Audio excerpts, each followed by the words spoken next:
Chers abonnés, bonjour, comment allez-vous? Je suis Bernadette Prévost, votre présentatrice pour cette nouvelle saison de Cosmo TV.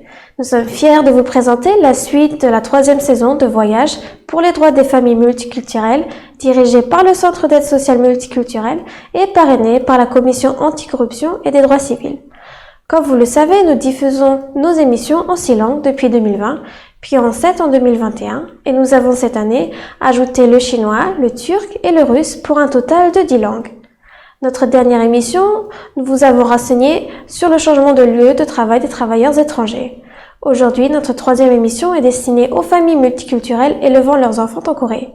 Nous avons invité un avocat spécialisé dans les problèmes de violence à l'école. Bonjour et merci d'avoir accepté cette interview. Pouvez-vous nous en dire un peu plus sur vous et votre travail? Je suis contente de vous revoir après l'interview que nous avons fait il y a 2 ans, en 2020. Je m'appelle Yoon Ho No et je suis avocate spécialisée dans la violence scolaire. Nous sommes heureux de vous revoir sur notre plateau. Notre sujet aujourd'hui est la violence à l'école que les élèves issus de familles multiculturelles peuvent subir au quotidien. Tout d'abord, pourriez-vous parler des caractéristiques concernant la violence en milieu scolaire?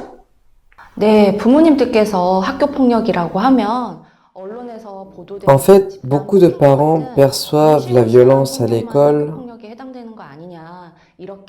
en tant que de très graves agressions ou crimes, comme telles peuvent être représentées dans les médias. En réalité, la plupart des cas de violence à l'école peuvent avoir l'air mineurs ou même insignifiants.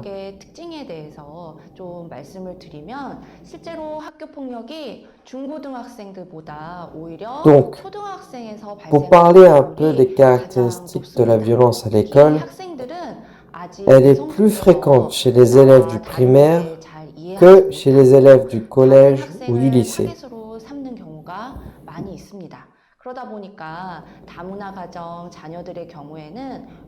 En particulier, ces jeunes élèves qui sont encore immatures ne comprennent pas très bien que tout le monde ne se ressemble pas, donc ils ciblent souvent des élèves qui sont différents.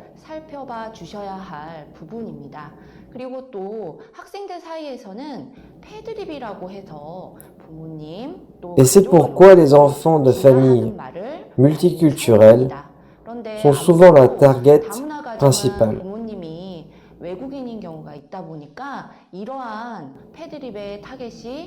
Les différences linguistiques et culturelles font souvent l'objet de violences scolaires.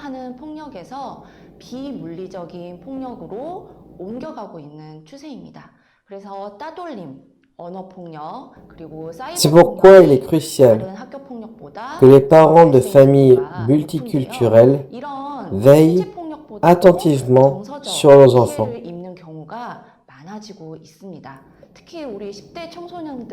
Les élèves entre eux utilisent beaucoup de mots. Pedolim, un mot très violent qui est utilisé pour insulter et dénigrer les parents. C'est hélas malheureux de voir que le cyberharcèlement est très présent de nos jours. En plus des informations que vous venez de nous expliquer, pourriez-vous nous donner des exemples pour que nous puissions comprendre les situations qui peuvent être qualifiées de violence à l'école?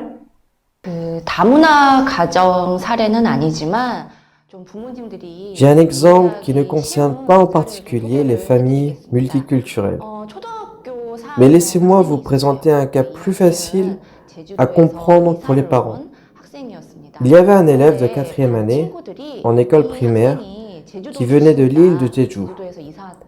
Juste parce qu'il venait de cette île qui utilise un dialecte spécial, les élèves se moquaient de lui.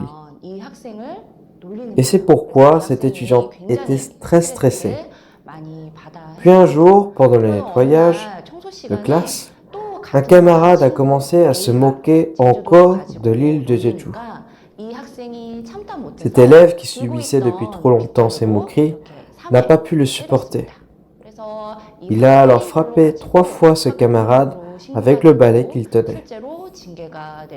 Donc, ces 3 coups ont été déclarés comme violence à l'école et des mesures disciplinaires ont été prises. Mais en y repensant, cet élève n'a cessé d'être taquiné et moqué. Et il n'a que légèrement touché cet autre élève avec un balai. Il a insisté en disant « Comment ça, c'est de la violence scolaire ?» Il n'a pas compris que frapper égale violence. En fait, ce genre de cas se produit très souvent à l'école. Mais ce que nous devons dire à nos enfants et élèves, c'est que peu importe à quel point nous sommes en colère, la violence ne peut être justifiée. Même si un élève est dans une situation injuste, s'il a recouru à la violence, il perdra toujours. Parce que la violence, quoi qu'elle soit minime, n'est en aucun cas acceptable au nom de la loi et d'exemple pour nos enfants. Et deuxièmement, j'espère que les parents y penseront aussi. Il y avait un élève de première année au collège qui avait bientôt son anniversaire. Il a donc demandé à son meilleur ami de lui donner un coupon de 5000 won ou bien 5 euros. Son ami a refusé en disant qu'il n'avait pas d'argent. Et le jour de son anniversaire, il a rencontré l'autre élève en rentrant de l'école par hasard. Il lui a encore demandé de lui offrir un cadeau pour son anniversaire. Son ami lui a dit qu'il n'a pas eu le temps de préparer son coupon de 5000 won, donc il lui a donné 2000 won qu'il avait sur lui. Et cet acte a été déclaré comme violence à l'école. L'élève en question a déclaré qu'il a juste demandé un cadeau d'anniversaire parce que c'était son meilleur ami. Pourquoi est-ce considéré comme violence scolaire ? Le comité de délibération sur les mesures de violence à l'école a déclaré que demander à un camarade d'acheter un cadeau s'il ne le veut pas est une extorsion d'argent et d'objets de valeur. Merci pour ces 2 exemples très poignants et navrants pour chacun de ces élèves. Pouvez-vous nous donner d'autres exemples à laquelle les parents devraient être au courant?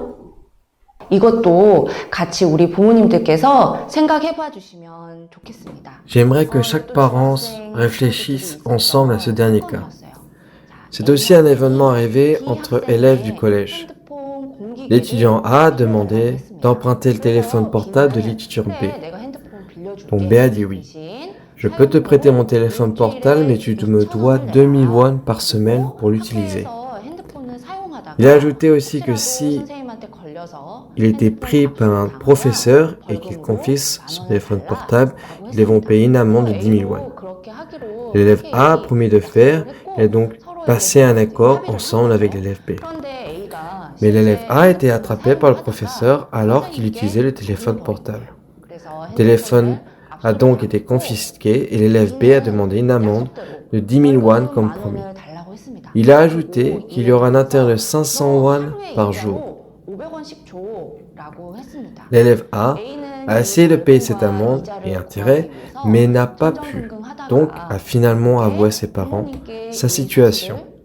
Les parents ont décidé de signaler comme cause de violence scolaire. Croyez-vous que ça puisse être défini comme violence scolaire?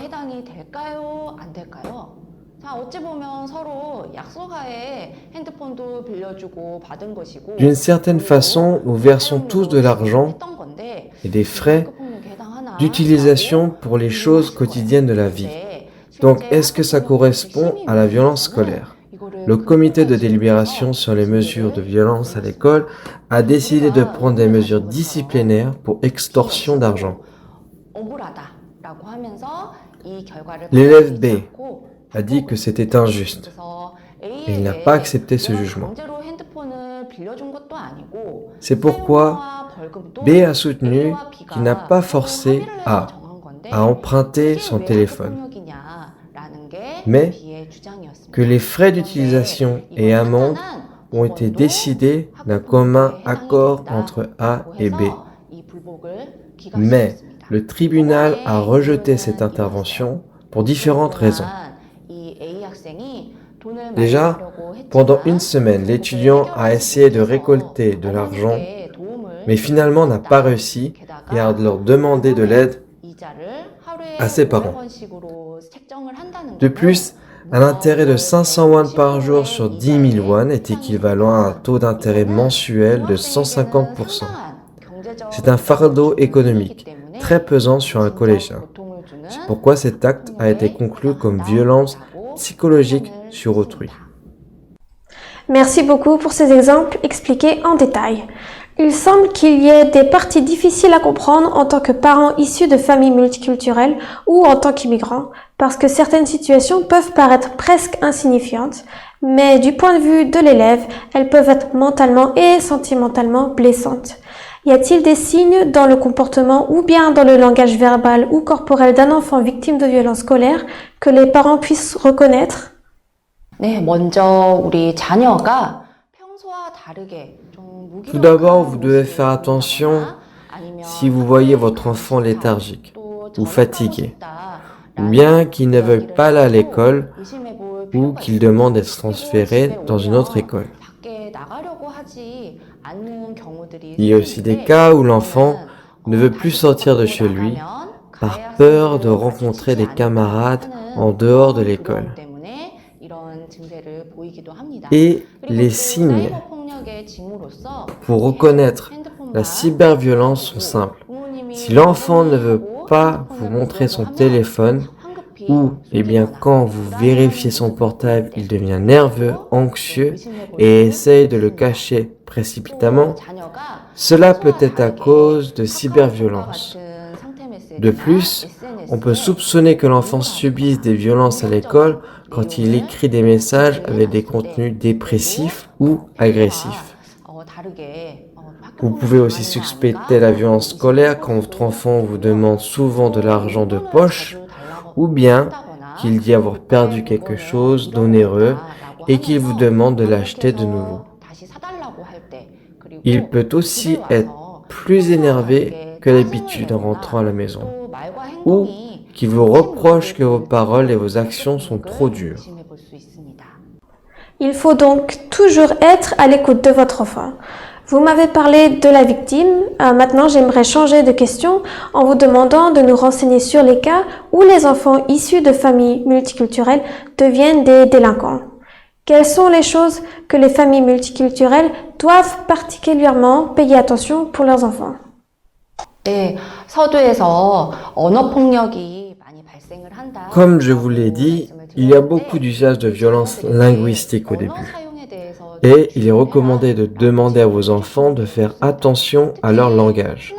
En particulier, ils peuvent se sentir à l'aise avec des amis proches et utiliser des jurons entre eux. Le problème, c'est qu'ils peuvent aussi utiliser ce genre de langage avec des inconnus parce que c'est devenu une habitude. C'est pourquoi il faut apprendre à vos enfants d'adopter de bonnes habitudes linguistiques dès le début. Et pour ce qui est d'insultes en ligne sur Internet, les enfants et adolescents ne comprennent pas assez la gravité de ces actes. J'aimerais vraiment vous faire comprendre à tous que ces insultes peuvent profondément blesser ces élèves qui lisent vos commentaires insultants entre leurs parents ou autres membres de leur famille. Et comme je l'ai dit dans l'exemple d'avant, il vaut mieux ne jamais réclamer le cadeau à moins que ce ne soit volontairement donné par votre ami. Il est également recommandé de guider vos amis proches afin qu'il n'ait pas de relations financières telles que prêter ou emprunter de l'argent. Et une autre chose importante à savoir est d'être toujours prudent quand vous êtes en contact avec une personne de sexe opposé. Même après avoir reçu des leçons d'éducation sexuelle, beaucoup de jeunes ignorent encore les limites physiques et le comportement correct à avoir avec les gens du même sexe ou bien opposés, juste parce qu'ils sont proches amis. Il est donc recommandé que vous enseigniez clairement à vos enfants que l'harcèlement sexuel peut se produire même entre amis du même sexe et qu'il faut être prudent de ne pas être excessivement proche physiquement. Et même si pour vous, vous exprimez un contact physique naïf et innocent, Si l'autre personne exprime son désintérêt ou est inconfortable, il est important de ne pas recommencer. Et j'ai aussi dit qu'il y avait beaucoup de cyber-intimidation sur le web et que la plupart des conversations sont écrites, ce qui peut entraîner les malentendus de la part de chaque côté.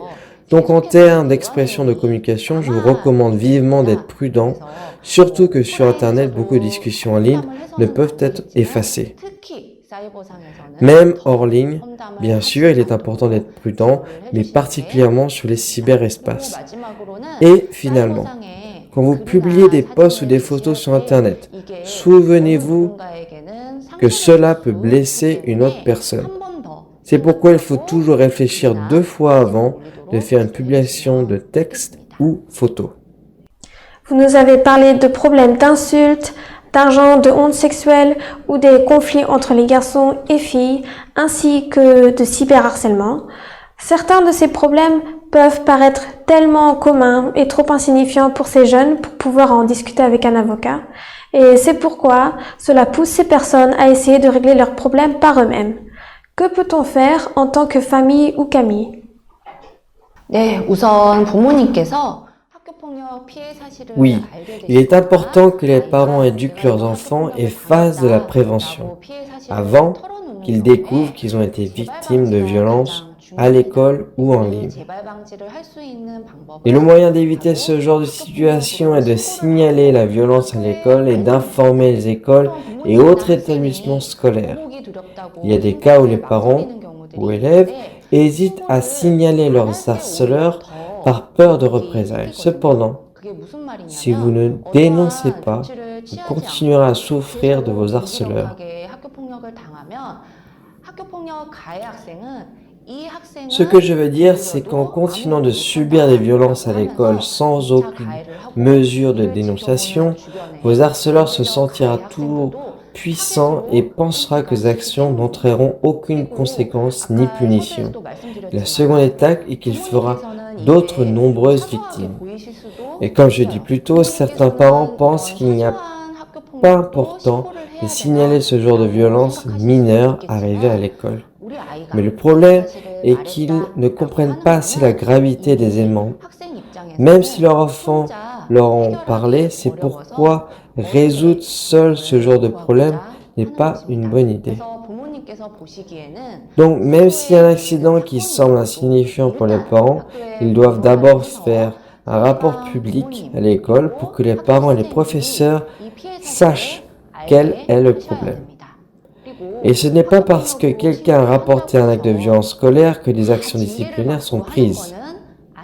Si l'école fait en sorte d'empêcher la récidive d'un tel événement, que le fautif s'excuse et que tout est résolu à l'amiable, cela sera qualifié de problème résolu par le directeur d'école. Plutôt que d'hésiter à signaler la violence à l'école, pensez que rapporter ces faits d'agression empêche les fautifs de commettre des méfaits et à protéger vos enfants. Donc, j'espère que vous comprenez que le but n'est pas de punir, mais de prendre des actions disciplinaires qui promouvront la protection de vos enfants. Oui, merci. Il faut bien comprendre qu'il est important que les parents soient à l'écoute de leurs enfants lorsqu'ils se confient à eux-mêmes, même si cela paraît un problème minime. Et nous tenons à souligner que le but de signaler la violence scolaire n'est pas de punir, mais de protéger nos enfants. Merci d'avoir partagé ces histoires touchantes avec nous aujourd'hui. Auriez-vous une dernière recommandation à partager avec les parents de familles multiculturelles qui regardent Cosmo TV?